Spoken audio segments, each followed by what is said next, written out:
ठाकुर विश्वनाथ सिंह उन लोगों में से थे जिनकी यह धारणा थी कि पुराने रीति रिवाज, आचार विचार सब उत्तम और निर्दोष हैं और आधुनिक सभ्यता यदि पूर्णांश में नहीं तो अधिकांश दोषपूर्ण है।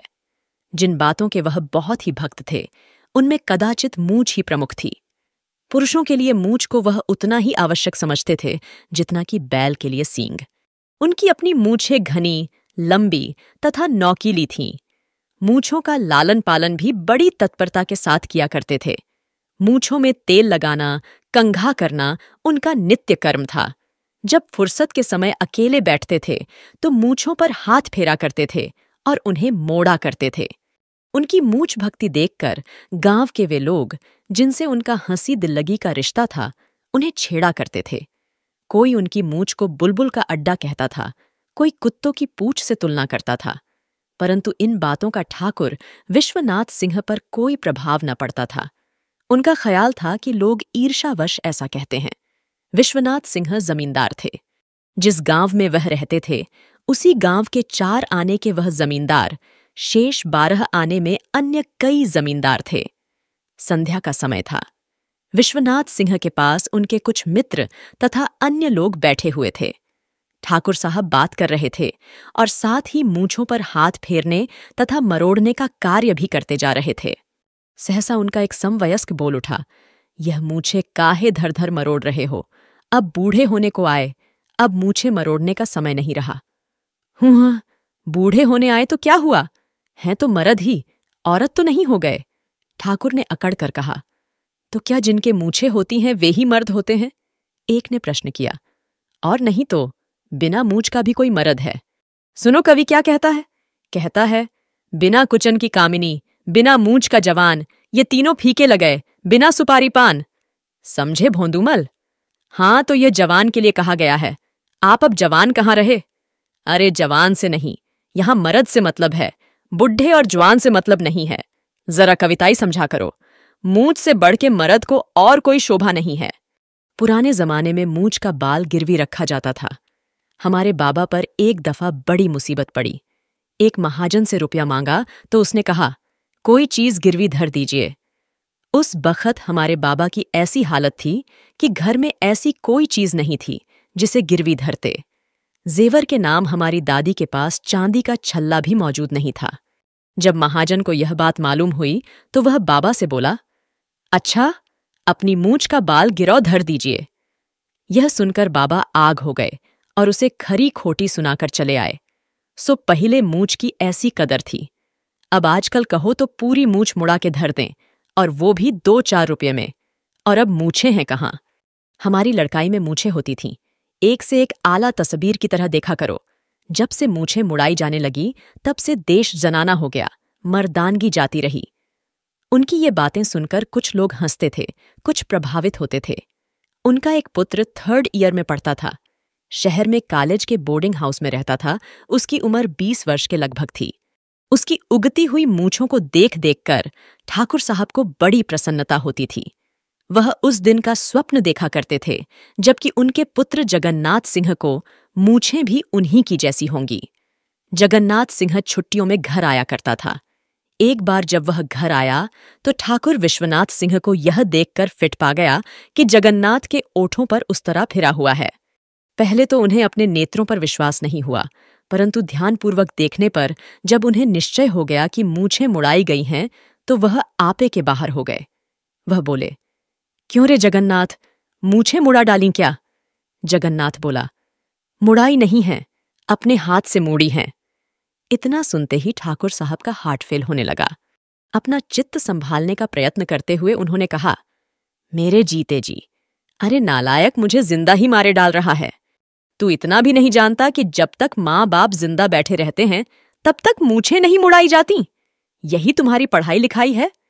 जगन्नाथ बोला, ये सब पुराने विचार हैं पिताजी। आजकल की सभ्यता में मूछें रखना व्यर्थ समझा जाता है। यह नई सभ्यता तो मर्दों को जनाना बनाकर छोड़ेगी, और तो कुछ रहा नहीं। एक मूंछों की लाज बाकी थी, सो उसे भी तुम्हारे जैसे कुलकलंक खत्म किए दे रहे हैं। जगन्नाथ ने पिता को समझाने का प्रयत्न किया, पर उसके समझाने ने आग पर घी का काम किया। और देखो, यह लौंडा उल्टे मुझी को उल्लू बना रहा है। ठाकुर साहब ने इस घटना को इतना महत्व दिया कि उस दिन भोजन नहीं किया। जिन लोगों ने सुना और समझाने आए कि आजकल तो सभी मूछें मुड़ाने लगे हैं, लड़के ने मुहड़ा डाली तो कौन बड़ा अपराध किया, उनको भी ठाकुर ने फटकारा। बोले, बाप माँ जिंदा और लड़का मूछें मुड़ाए घूमे, ऐसा अंधेर भी कभी सुना था। अरे मर्दानगी और शोभा गई चूल्हे भाड़ में, पर इस बात का तो विचार किया होता कि मेरे माँ बाप जिंदा बैठे हैं। लोगों ने जगन्नाथ से पूछा कि मूछें क्यों मुड़ने लगा? अपने बाप का स्वभाव जानबूझकर ऐसा गलती का काम किया। जगन्नाथ बोला, कॉलेज के हमारे साथी चिढ़ाते थे। एक दिन बाजार गए तो हमारे एक साथी ने उस्तरा लिया। छोटे से खूबसूरत बक्स में चमचमाता हुआ देखकर जी ललचा उठा। मैंने भी एक सेट ले लिया। जब खरीद लिया तो उसका व्यवहार भी आवश्यक हो गया। एक वृद्ध सज्जन बोले, यही तो बड़ी बुरी बात हुई है। उस्तरे दुकान दुकान बिकने लगे, इससे और खराबी हो गई।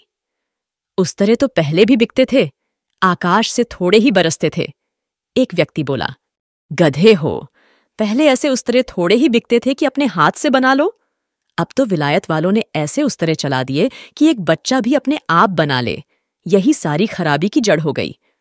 ठाकुर विश्वनाथ ने ऐसा हो हल्ला मचाया कि जगन्नाथ सिंह तोबा बोल गया और उसने निश्चय कर लिया कि पिता के जीवन काल में मूछें कभी नहीं मोड़ेगा। ठाकुर विश्वनाथ सिंह और उनके गांव के अन्य जमींदारों में चलती ही रहती थी। एक दिन उनके एक काश्तकार ने आकर शिकायत की, ठाकुर, हमारे खेत की मेंढ के पास एक शीशम का पेड़ है, उसे बलभद्र सिंह कटा रहे हैं। क्यों? ठाकुर ने पूछा।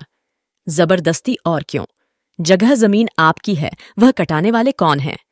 ठीक बात है, क्या अभी काट रहे हैं? हाँ, उनके आदमी कुल्हाड़ी लेकर आ गए हैं। यह सुनकर ठाकुर विश्वनाथ सिंह अपने कुछ आदमियों को लेकर चले। शीशम के पेड़ के पास पहुंचने पर उन्होंने देखा कि पेड़ पर कुल्हाड़ी चल रही है। पास ही जमींदार हनुमान सिंह खड़े हैं। यह देखकर विश्वनाथ बोले, बस खबरदार, अब कुल्हाड़ी न चले, नहीं तो अच्छा न होगा। क्यों न चले कुल्हाड़ी? हनुमान सिंह ने पूछा। पेड़ हमारी जगह में है। कुछ घास तो नहीं खा गए हो? ये तुम्हारी जगह है, तुम्हारी जगह वहां खत्म हो जाती है। इस पर कहाँ सुनी होने लगी। हनुमान सिंह बोले, तो खैर, आपकी जगह सही, आपको जो करना हो सो कर लीजिए, हम तो पेड़ कटवाएंगे। विश्वनाथ सिंह बोले, पेड़ कटवाना दिल्लगी नहीं है, लाशें गिर जाएगी। अरे जाओ ठाकुर, बहुत बल्फो नहीं, नहीं तो ये गिलहरी की पूंछ जैसी मूछें उखड़वा ली जाएगी। मेरा नाम है हनुमान सिंह। इतना सुनते ही विश्वनाथ सिंह आग हो गया। अपने आदमियों से बोले, मारो सालों को। दोस्तों, ऐसे और भी इंटरेस्टिंग कहानियों के लिए मेरे चैनल को सब्सक्राइब करना मत भूलिएगा। तो आइए अब आगे सुनते हैं। उनके साथ के आदमियों में से एक प्रमुख व्यक्ति बोला, ठाकुर, पहले यह निश्चय कर लेना कि जगह तुम्हारी है। ऐसे फौजदारी करने से कोई नतीजा नहीं। तब तक पेड़ तो कट जाएगा, विश्वनाथ ने कहा। कट जाने दो, अदालत से पेड़ के दाम भी लेंगे, हर्जाना मिलेगा। अदालत की लड़ाई लड़ो, फौजदारी करने में मामला उलटा हो जाएगा। विश्वनाथ सिंह चुपचाप वहां से चले आए। दूसरे दिन लोगों को यह देखकर बड़ा आश्चर्य हुआ कि ठाकुर विश्वनाथ ने मूछें मुंडवा डाली। लोगों ने कारण पूछा तो ठाकुर बोले, अब मूछें रखने का धर्म नहीं रहा। हमारे मुंह पर हमारी मूछें उखाड़वाने की बात कही गई और हम कुछ न कर सके, तब मूछें रखने से क्या फायदा? बिना सरदार की फौज कभी लड़ी है। हमारी देह में बल होता और हम लाठी चलाने लगते तो साथ वाले भी भिड़ जाते। जब हम ही कुछ नहीं कर सके, तब साथ वाले क्या करते? जगन्नाथ ने मूछें मोड़ी थी, तब तो उस बेचारे पर बहुत बिगड़े थे। अब उससे भी कह देंगे कि मूछों का जमाना नहीं रहा। यह कहकर ठाकुर ने मूछों पर हाथ फेरा। अब वहां क्या घरा है जो हाथ फेरते हो? आदत पड़ी हुई है, वह तो छूटते छूटते ही छूटेगी।